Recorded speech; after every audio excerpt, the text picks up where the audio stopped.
The bet that changed everything. The casino was alive with flashing lights, strange alien music, and the constant hum of excitement. Beings from every corner of the galaxy filled the place, their colorful forms crowding around gambling tables, slot machines, and glowing drink bars.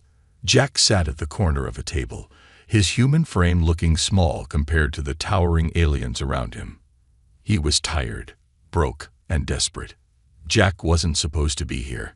He had come to this distant planet for a quick job, a simple delivery. But curiosity and greed had led him into the heart of the casino, where he thought he could win big and leave richer than ever. Instead, he had lost almost everything he had. His last few credits clinked in his pocket, taunting him. A loud cheer erupted from a nearby table as an alien with 6 arms celebrated a big win. Jack stared at his cards, his heart sinking. This hand was no good. He folded, shaking his head. "This isn't my night," he muttered to himself. Just as he was about to leave, a voice stopped him. "Leaving already, human?"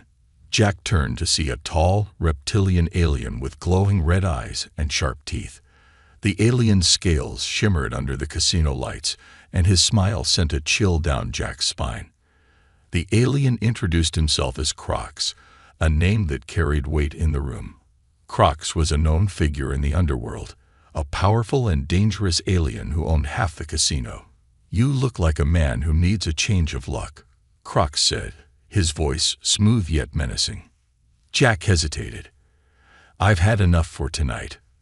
But Crocs leaned closer, his grin widening.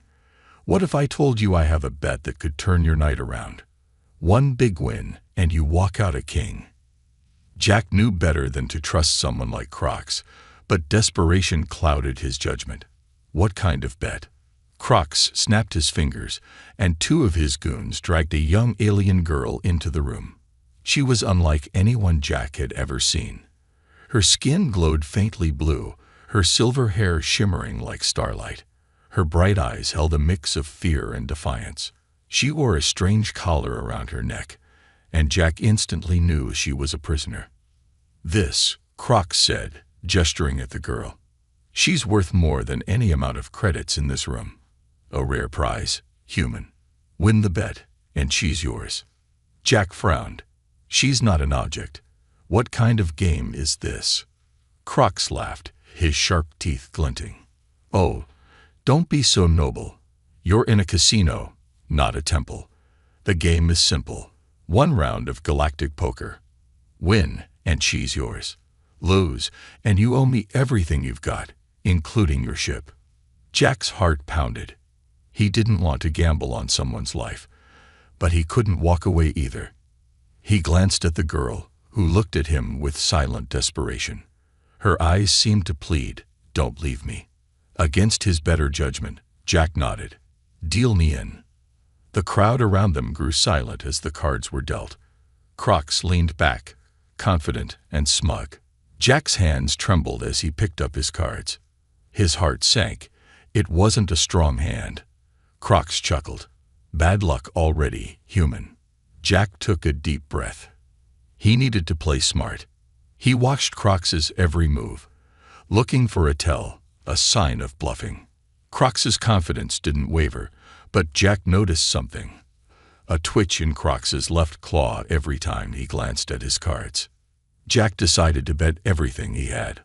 "All in," he said, pushing his last credits into the center of the table. The crowd gasped. Crocs grinned wider. "Bold move, human. Let's see if it pays off." He revealed his cards, a strong hand, but not unbeatable. Jack's heart raced as he revealed his own hand. It was just enough to win. The room erupted in cheers and gasps.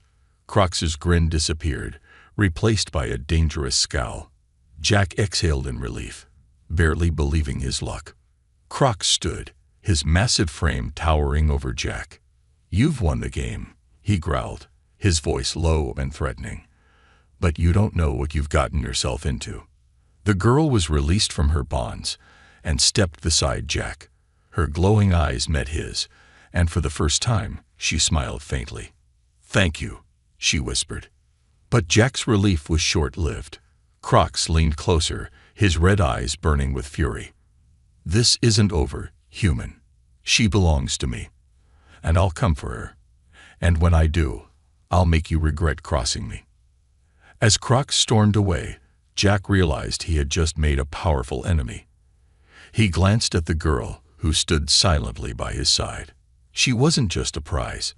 She was someone who needed help. And now, they were both in danger.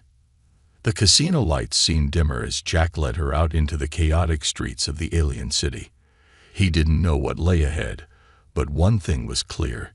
His life had just changed forever. Unraveling the mystery. The city was alive with chaos, but Jack felt like he had stepped into a storm he couldn't escape. The neon-lit streets of the alien world were a swirling mess of glowing signs, strange creatures, and constant noise. Beside him, the alien girl walked silently, her glowing blue skin a stark contrast to the dark alleys they ducked into. Jack glanced at her again, his curiosity burning. "You got a name?" She hesitated, her silver hair falling over her face. "Alara," she finally said in a voice soft as a whisper. "Alara, huh," Jack muttered. "So, what's your story? Why did Crocs want you so badly?" Alara stopped walking and turned to face him. Her glowing eyes, sharp and piercing, met his. "You don't understand what you've done, do you?" Jack frowned. "I won you, didn't I? Got you out of that monster's claws." She shook her head, frustration flashing in her expression. "Crocs isn't just any alien. He's one of the most powerful crime lords in the galaxy. He doesn't lose, especially not to some random human gambler." Jack felt a chill creep up his spine. He knew Crocs was dangerous, but hearing it from Alara made it real. "Why you? What's so special about you?" Alara hesitated again, her gaze darting to the shadows around them. "I'm different," she said carefully, "and people like Crocs want to control things they don't understand."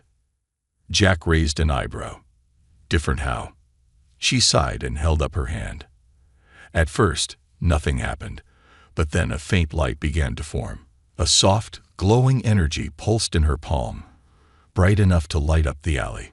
Jack stepped back, his eyes wide. "You can do that?" he stammered.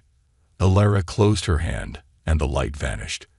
"I don't know where it comes from," she admitted, "but Crocs saw it as a weapon. He kept me captive, forcing me to use it for him." Jack's mind raced. This wasn't just some girl. She was something far beyond anything he'd ever seen. "So you're like a super weapon or something?" She shook her head, her expression pained. "I don't want to hurt anyone. I just want to be free." Jack felt a pang of guilt. He had thought he was saving her, but now he realized he had dragged himself into something much bigger. "All right, Alara," he said. "We'll figure this out. First, we need to get somewhere safe." But before she could respond, a loud crash echoed from the street behind them. Jack spun around, his heart pounding. From the shadows, 3 figures emerged, their hulking forms unmistakable. Crocs's goons. "Guess he didn't waste any time," Jack muttered under his breath. The leader of the group, a massive alien with tusks and glowing red armor, stepped forward. "Crocs says you've got something of his," he growled, pointing a thick, clawed finger at Alara. "Hand her over, and maybe he'll let you live." Jack clenched his fists. "Tell Crocs to go rot."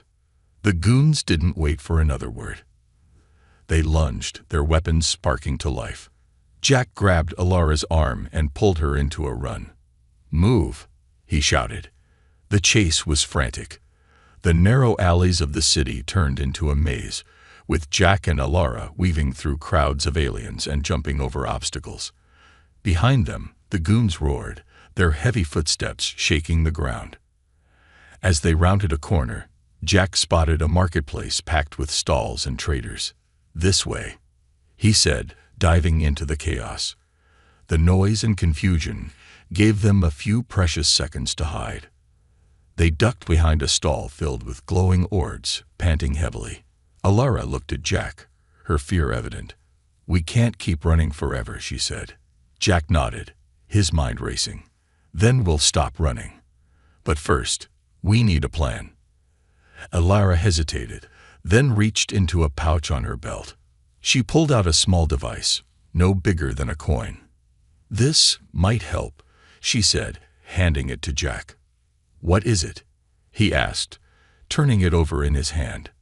It's a map, Elara explained. Not just any map. A map to something Crocs has been after for years. A treasure hidden in the outer rim. If we find it, we might have a way to bargain with him, or buy our freedom. Jack stared at her. A treasure? Are you serious? You've been carrying this around the whole time. She nodded. It's the only leverage I have. But it's dangerous. Crocs will stop at nothing to get it. Before Jack could respond, the sound of heavy footsteps drew closer. The goons were searching the marketplace, pushing through the crowd. Jack tucked the device into his pocket and grabbed Elara's hand. All right, he said. We go after this treasure. But first, we survive the night. Elara gave a small, determined nod. Together, they slipped deeper into the shadows. The hunt for answers and survival just beginning. The chase begins. The neon glow of the alien city flickered above Jack and Elara as they darted through narrow streets, their footsteps echoing off the metallic walls. The air smelled of burning plasma and fried street food, a strange combination that barely registered in Jack's mind. Behind them, the unmistakable sound of blasters charging filled the air. They're getting closer, Elara shouted, her voice laced with panic. Jack glanced over his shoulder. Crocs' thugs, 3 hulking brutes armed to the teeth, were closing in fast. The leader, a horned alien with glowing red eyes, barked orders in a guttural language Jack didn't understand. He didn't need a translator to know they were out for blood. This way. Jack yanked Elara into a side alley, nearly tripping over a pile of discarded tech parts. They skidded to a stop in front of a towering wall. Jack cursed under his breath. A dead end. Really? Elara glared at him, her glowing blue eyes narrowing. Jack raised his hands defensively. Hey, I didn't build the city. The sound of footsteps grew louder. The thugs were close, their shadowy figures just visible at the alley's entrance. Jack's mind raced. He spotted a rusted ladder bolted to the wall, leading to the rooftops. Climb, he said, boosting Elara up. She hesitated for a moment, then grabbed the ladder and began to ascend. Jack followed, his hands slipping on the corroded metal. Below them, the thugs reached the alley, their red eyes glowing like embers in the dark. There they are. One of them snarled, raising a blaster. Jack felt the heat of a laser bolt whiz past his ear. Move faster, he yelled, pushing Elara upward. They reached the rooftop just as another bolt exploded against the wall, sending shards of metal flying. Jack pulled himself up and rolled onto the flat surface, panting heavily. Elara crouched nearby, her silver hair shimmering in the dim light. What now? She asked, her voice trembling. Jack scanned the horizon. The rooftops were a maze of pipes, vents, and glowing signs. In the distance, he spotted a faint beacon of light, a landing pad. There, he said, pointing. We get to that pad, find a ship, and get off this rock. Elara gave him a skeptical look. And what happens when we run out of places to run? Jack hesitated. He didn't have an answer, but he wasn't about to admit it. One problem at a time, all right. Let's go. They began moving across the rooftops, hopping over gaps and dodging low-hanging cables. The city stretched out beneath them, a sea of glowing lights and endless noise. The thugs weren't far behind. Jack could hear their heavy boots thudding against the metal as they climbed after them. You humans are persistent, the leader growled, his voice carrying over the wind. But you're not going to win this time. Jack gritted his teeth. Yeah, well, persistence is kind of our thing. They'd reached a wide gap between 2 rooftops. Jack stopped short, staring at the drop below. "You've got to be kidding me," he muttered. Alara looked at him, then at the gap. "We can't stop now." Jack sighed. "Fine. But if I die, I'm haunting you." He took a few steps back, then sprinted forward and leaped. For a moment, he was weightless, the city below rushing past in a blur. He landed hard on the other side, his knees buckling. "Your turn," he called out. Alara hesitated, then jumped. She landed gracefully beside him, her glowing skin casting faint light on the rooftop. "That wasn't so bad," she said, brushing herself off. "Speak for yourself," Jack muttered, rubbing his knees. Before they could catch their breath, the thugs appeared on the opposite rooftop. The leader smirked, his glowing eyes narrowing. "End of the line," he said, raising his blaster. Alara stepped forward, her hands glowing faintly. Jack grabbed her arm. "What are you doing?" She looked at him, determination shining in her eyes. "I'm not running anymore." The air around her seemed to hum as she raised her hands. A burst of energy shot from her palms, slamming into the rooftop the thugs stood on. The structure groaned and buckled before collapsing in a cloud of dust and sparks. Jack stared at her, his jaw hanging open. "Remind me never to make you mad." Alara smirked, but her glow dimmed, and she swayed on her feet. Jack caught her before she fell. "Easy," he said, steadying her. "Let's not blow up the whole city, all right?" She nodded weakly, leaning against him. "I'll try." They continued toward the landing pad, moving as quickly as they could. When they finally reached it, Jack spotted a small beat-up ship sitting at the edge. "Think you can fly that?" Alara asked, her voice barely above a whisper. Jack grinned. "If it's got an engine, I can fly it." As they boarded the ship, the sound of sirens filled the air. Crocs wasn't giving up, and Jack knew this was only the beginning. "Buckle up," he said, starting the engine. "Things are about to get bumpy." The ship lifted off, its thrusters roaring to life. As they soared into the sky, Alara looked out the window, her glowing eyes reflecting the stars. "Thank you," she said softly. Jack glanced at her, then back at the controls. "Don't thank me yet. We're not out of this mess." An uneasy alliance. The underground safe house was a hidden gem in the sprawling chaos of the alien city. Jack hadn't expected much when Rick, his old friend, led them through a maze of tunnels and into what looked like a junkyard. But as the doors hissed open, the sight of a high-tech workshop made his eyebrows rise. "Welcome to my humble abode," Rick said with a toothy grin, his four arms gesturing toward the cluttered room. Sparks flew from a half-assembled droid in the corner, and shelves were stacked with alien tech that Jack couldn't even begin to name. "This is where you bring us?" Jack asked, glancing at Alara, who stood silently beside him, her glowing blue skin casting a faint light. Rick shrugged. "You needed a place to lay low, and I needed someone desperate enough to owe me a favor. Seems like a fair trade." Jack frowned. He didn't trust Rick. The scrappy, bug-eyed alien had a knack for double-dealing. But right now, they had no other options. "We just need a ship," Jack said. "Something fast and off the radar." Rick tilted his head, his antennas twitching.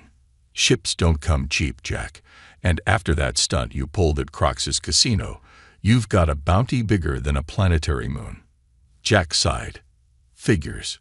What do you want?" Rick grinned, his sharp teeth gleaming. "There's an asteroid field not far from here.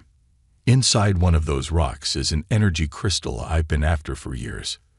You get me that crystal, I'll get you a ship." Jack glanced at Alara. "Sounds simple enough."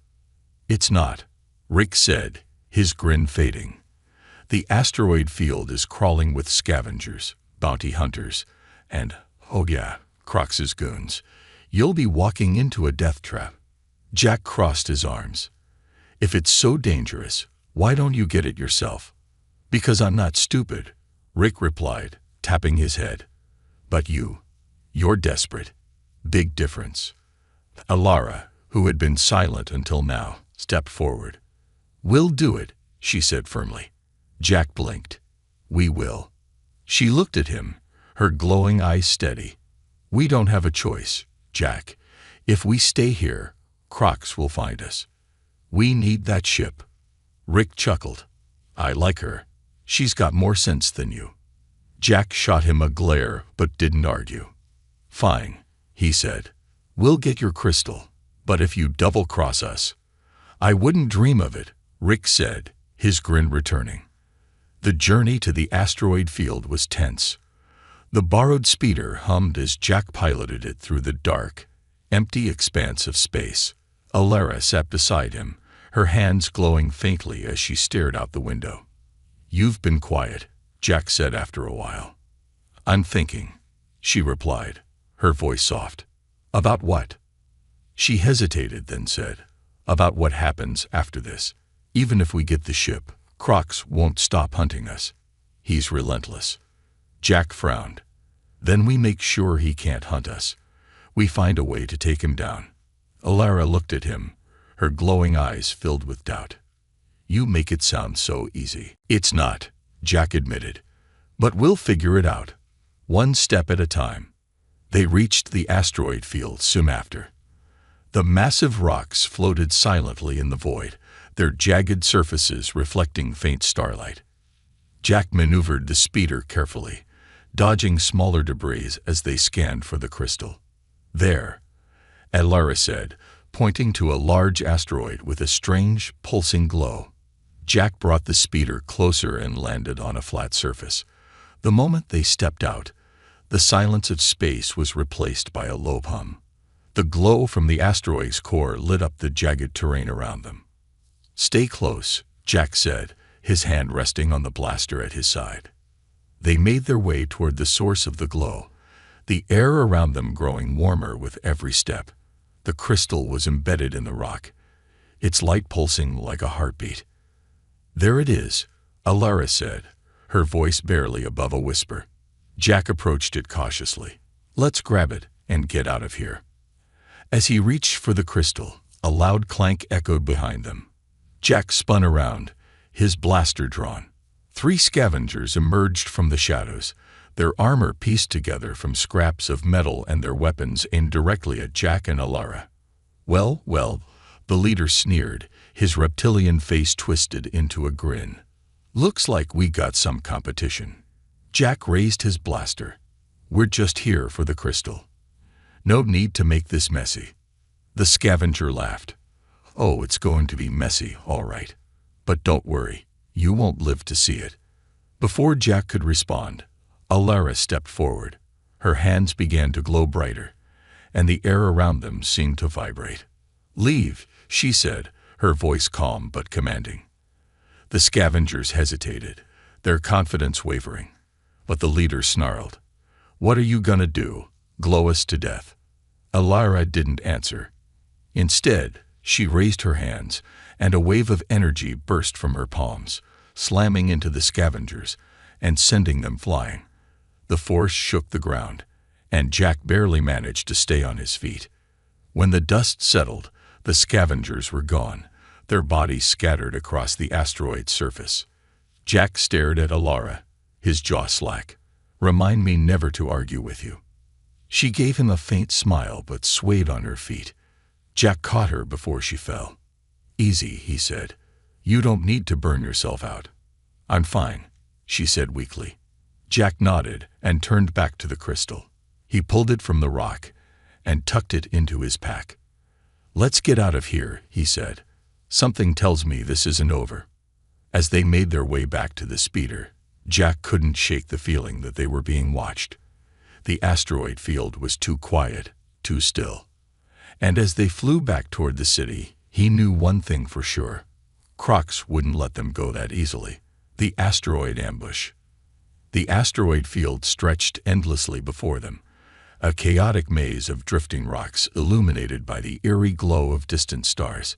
Jack tightened his grip on the ship's controls, his knuckles white as he maneuvered through the debris.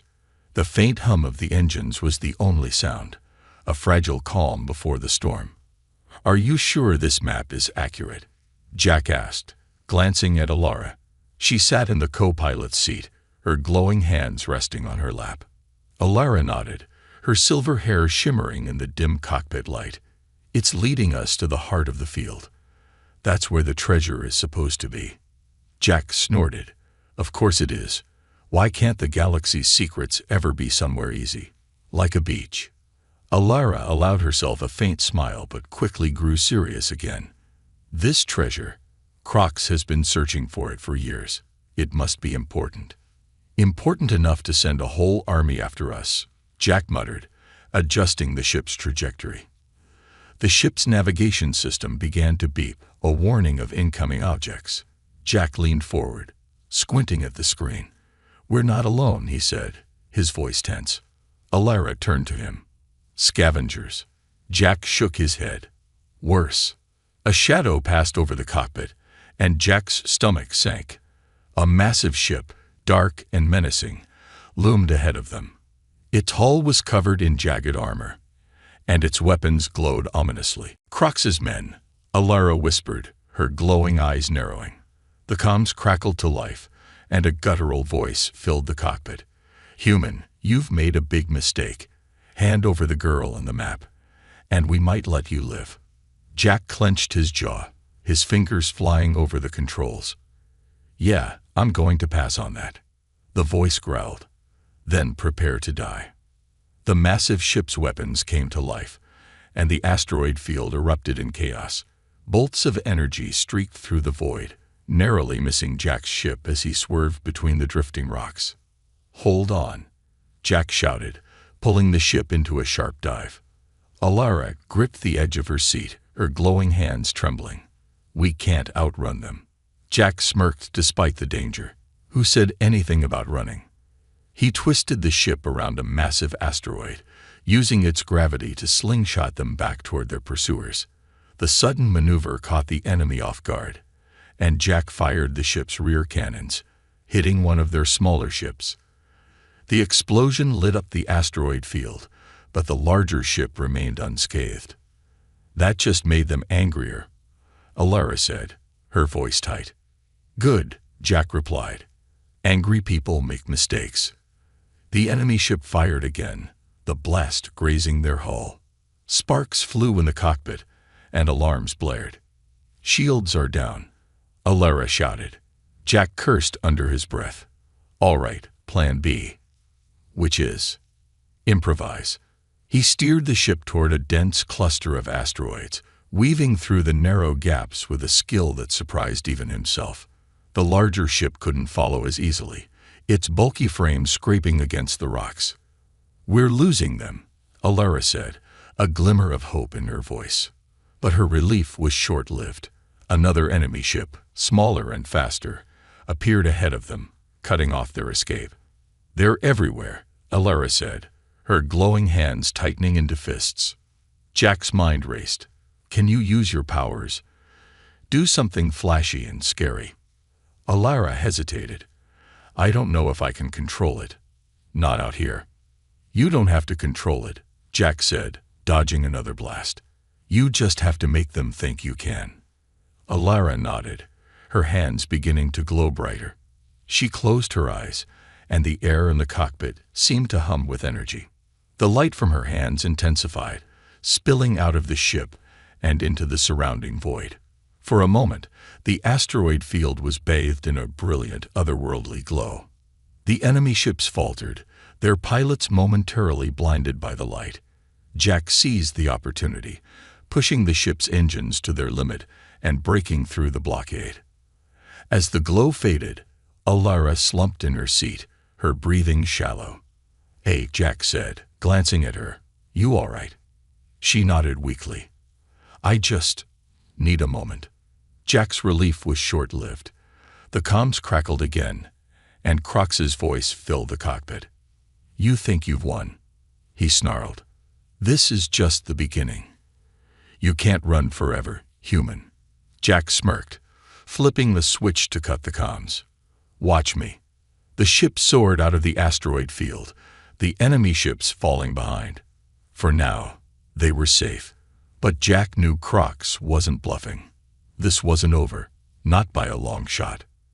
He glanced at Alara, who was staring out the window, her glowing eyes fixed on the stars. "What now?" she asked softly. Jack set the ship on autopilot and leaned back in his seat. "Now we find this treasure and figure out how to stop Crocs for good." Alara nodded, her determination returning. "Then let's make sure we don't lose." The final confrontation. The safe house was supposed to be impenetrable, a fortress hidden deep beneath the city's underbelly, surrounded by walls of alien metal and cloaked by jamming signals. But as the ground shook violently, Jack realized nothing was safe when Crocs was involved. "What the hell was that?" Jack shouted, gripping the edge of a table as another explosion rocked the room. Rick, the sly alien mechanic who owned the place, peeked out from behind a console. His antennas twitched nervously. "That, my friend, is Crocs, letting us know he's found us. And he's pissed." Jack turned to Alara, who stood at the center of the room, her glowing hands clenched into fists. "How did they find us? You said this place was off the grid." Rick threw up two of his four hands. "It was. Crocs must have tracked the crystal you brought back. That thing isn't just a power source. It's a beacon." Alara's glowing eyes widened. "He's using it to lock onto us. We have to destroy it." Before anyone could respond, the room's entrance blew open, sending shards of metal flying. Smoke poured in, and through the haze, Crocs's massive frame emerged, flanked by his heavily armed thugs. "Ah, there you are," Crocs growled, his red eyes locking onto Alara. "You've caused me a great deal of trouble, girl. It's time to end this." Jack stepped in front of Alara, raising his blaster. "You want her? You'll have to go through me first." Crocs sneered, his sharp teeth glinting in the dim light. "Gladly." The room erupted into chaos. Jack fired his blaster, taking down one of Crocs's goons, while Rick scrambled to activate the safe house's defenses. Panels on the walls slid open, revealing automated turrets that began firing at the intruders. Alara raised her glowing hands, a surge of energy building around her. "Get to cover," she shouted, releasing a wave of light that knocked several thugs off their feet. Crocs, however, was unfazed. He raised a massive gauntlet, which absorbed the energy blast and sent it hurtling back toward Alara. She barely dodged, the force of the counterattack slamming into the wall behind her. "You're going to have to do better than that," Crocs taunted, stepping closer. Jack ducked behind a console, firing wildly at the advancing thugs. "Rick, any time now." "I'm working on it," Rick shouted, frantically typing on a holographic keyboard. The defenses weren't designed for a full-on invasion, you know. Another explosion rocked the room, and the ceiling began to crack. Jack glanced at Alara, who was breathing heavily, her energy dimming. "Alara, you okay?" he called out. She nodded weakly but didn't answer. Jack could see the toll the fight was taking on her. Crocs laughed, his voice echoing through the chaos. "You're running out of tricks, human. Hand her over, and I might let you crawl out of here alive." Jack gritted his teeth. Not happening. Suddenly, Rick shouted, "Got it." The turrets pivoted, their fire concentrating on Crocs. The massive alien raised his gauntlet, deflecting the blasts, but it gave Jack and Alara a moment to regroup. "We can't keep this up," Alara said, her voice barely audible. "He's too strong." Jack glanced at the crystal, still glowing faintly on the table. An idea began to form. What if we use that against him? Alara hesitated. "The crystal is unstable. If we overload it, it'll take out everything," Jack finished, including Crocs. Alara's glowing eyes met his. "And us." Jack shrugged. "Better than letting him win." Alara nodded, her determination returning. "Let's do it." Jack grabbed the crystal and ran toward the center of the room, dodging blaster fire. Crocs noticed him and roared, charging forward. "Jack!" Alara shouted. Jack turned just as Crocs lunged at him. He rolled out of the way, narrowly avoiding the alien's massive claws. "Alara, Now, he shouted, tossing the crystal toward her. Alara caught it and closed her hands around it, her energy pouring into the glowing object. The room began to shake violently, the air crackling with raw power. Crox's red eyes widened. "What are you doing?" "Ending this," Alara said, her voice steady. The crystal pulsed brighter and brighter, its light blinding. Crox roared, lunging toward Alara, but Jack tackled him, holding him back with every ounce of strength he had. "Do it," Jack shouted. Alara unleashed the crystal's energy, a brilliant explosion of light consuming the room. When Jack opened his eyes, everything was silent. The room was in ruins, smoke and debris filling the air. He coughed, pushing himself to his feet. "Alara," he called out, his voice hoarse. A faint glow caught his eye. Alara lay a few feet away, her body surrounded by a soft, flickering light. He rushed to her side, his heart pounding. "Hey," he said, gently shaking her. "Wake up." Her eyes fluttered open, and she gave him a weak smile. "Did we win?" Jack laughed, relief washing over him. "Yeah, we won." Rick stumbled out from behind a pile of rubble, covered in soot but alive. "You two are insane," he said, coughing. Jack grinned. "And you love it." Alara sat up slowly, her energy returning. "Crox." Jack glanced around. There was no sign of the crime lord, just a scorch mark where he had stood. "He's gone," Jack said. "For good, I hope." Alara nodded, her glowing eyes softening. "Thank you, Jack." Jack helped her to her feet. "Don't thank me yet. We've still got a long way to go." As they stepped out of the ruined safe house and into the city's dim light, Jack couldn't help but smile. For the first time in a long while, he felt like they had a chance. Freedom at a price. The ship drifted through the quiet expanse of space, its engines humming softly. The scars from the battle on the asteroid and the safehouse siege were visible along the hull. Burn marks, dents, and missing panels. Jack sat in the pilot's seat, his fingers tapping nervously against the controls. His usual cocky demeanor was gone, replaced by a weighty silence. Behind him, Alara rested on a cot, her glowing skin flickering like a candle in the dark. She was recovering from the energy she had unleashed during the fight with Crox, but the cost of that power was written all over her face. "You should be resting," Jack said without turning around. Alara's voice was soft but steady. "I'll rest when we're safe." Jack glanced at her over his shoulder. Her glowing eyes, though dimmer now, still held the same fierce determination that had carried them this far. "We're safe enough for now," he said. "But you're right. Crox's goons might still be out there." Alara sat up, wincing slightly. "Not just them. That crystal. It was more than just a power source. I felt something when I used it, something bigger than Crox. Whoever, or whatever, it belonged to won't stop looking for it." Jack sighed, rubbing the back of his neck. "So we've traded one enemy for another. Great."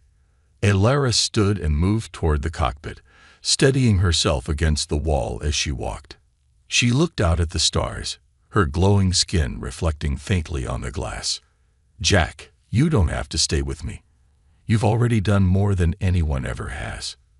If you want to leave, I'll understand." Jack turned to her, his expression incredulous. "Leave? After all we've been through? Are you kidding me?" She met his gaze, her glowing eyes searching his. "You've risked everything for me. I don't want to drag you into more danger." Jack leaned back in his seat, crossing his arms. "Look, Alara, I'm not the kind of guy who walks away when things get tough. And besides, you're not dragging me into danger. I walked in willingly. Call me stubborn or stupid, but I don't back down." A faint smile tugged at Alara's lips. "Stubborn, definitely." Jack chuckled, but the moment of levity was cut short as the ship's proximity alarms began to blare. "Aw, come on," Jack groaned, spinning back to the controls. "What now?" The radar screen lit up with a cluster of blips heading straight for them. Ships, fast, heavily armed, and closing in quickly. That doesn't look like Crox's crew, Jack said, narrowing his eyes. Alara's face turned pale. No, it's worse. Those ships, they belong to the Syndicate. Jack's stomach dropped. The Syndicate was a shadowy organization that controlled half the galaxy's criminal underworld. If they were involved, things were about to get a whole lot messier. Why are they after us? Jack asked, frantically flipping switches to prepare the ship for evasive maneuvers. Alara's voice was calm but grim. The crystal wasn't just energy, it was a key. The Syndicate's been hunting for it for centuries, and now they think we know where it leads. Jack groaned. Great, so we're not just running from a crime boss anymore. We're running from the most dangerous organization in the galaxy. Fantastic. The first shots fired, streaks of red and blue energy zipping past the ship. Jack pulled the controls hard, the ship twisting and diving through space. Alara, I could use some of that magic of yours right about now, Jack said, gritting his teeth. I'm not at full strength, she replied, her voice strained. But I'll do what I can. Alara placed her hands on the console, her glowing energy spreading across the controls. The ship's systems flared to life, responding faster and more fluidly than Jack had ever seen. Okay, that's new, he said, steering the ship into a tight loop to evade another volley of fire. The Syndicate ships closed in, their weapons hammering at the ship's shields. Jack cursed under his breath. We can't outfight them, not in this rust bucket. Alara's glowing eyes sharpened. We don't have to fight. We just need to disappear. Jack glanced at her. Disappear? How? She closed her eyes, her energy surging. The lights in the cockpit flickered as the ship began to hum with an otherworldly resonance. Hold on, Alara whispered. The ship suddenly veered off course, diving toward a nearby nebula. The Syndicate ships followed, their weapons blazing. As they entered the nebula, the swirling gases enveloped the ship, and the radar went dark. Jack could barely see through the thick, glowing clouds. What's your plan here? Jack asked, his voice tense. Alara didn't answer. Instead, she raised her hands, and the ship's energy output surged. The nebula around them seemed to react, glowing brighter and pulsing in time with Alara's energy. The Syndicate ships entered the nebula, their forms barely visible through the haze. But as they closed in, the nebula erupted in a blinding flash of light. When the light faded, the Syndicate ships were gone, and the radar was clear. Jack stared at Alara, his mouth open. What? What just happened? Alara sank into the co-pilot's seat, her energy dimming. I tapped into the nebula's energy. It disrupted their systems and scattered them across light years. They won't find us for a while. Jack shook his head in disbelief. You're full of surprises, you know that. Alara smiled faintly. I'm starting to learn that myself. Jack leaned back, exhaling deeply. So, where to now? Alara's glowing eyes turned toward the stars. The key leads somewhere. If we can find out where, we might have a chance to stop the Syndicate and anyone else before they come after us again. Jack grinned, his confidence returning. An ancient mystery, a powerful key, and half the galaxy chasing us. Sounds like my kind of adventure. As the ship soared into the unknown, the stars ahead seemed brighter, full of possibilities and dangers yet to come.